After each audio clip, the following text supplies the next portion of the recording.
আমার বন্ধুগণ, পক্ষান্তরে যেই ব্যক্তি ওই তিনটা প্রশ্নের উত্তর ঠিক মতো দিতে পারবে না, আর সে বলবে হ্যাঁ আলাদি, আমি তো এই ব্যাপারে কিছুই জানি না, তখন ওই ফেরেশতারা তাকে বলবে আমরা জানতাম তোমার উত্তরটা এমন হবে, ও নাফরমান। এরপরে একজন ফেরেশতাকে বলবে তার কবরটাকে এরকম চাপা দেওয়ার জন্য, তার কবরের এক পাশের মাটি অপর মাটির সাথে এইভাবে মিশে যাবে, তার পাঁজরের একদিকের হাড্ডি অন্যদিকে এরকম ঢুকে চুরমার হয়ে যাবে। নাউজুবিল্লাহ।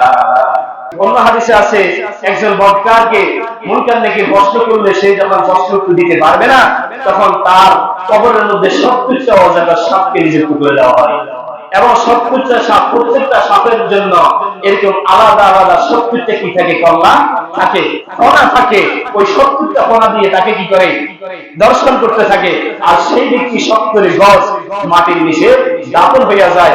আবার তাকে সেখান থেকে উঠানো হয়, আবার পরবর্তী আরেকটা সাপ তাকে আবার চিম্বল করে, আবার সে 70 গজ নিচে ঢুকে যায়, আবার তাকে উঠানো হয়।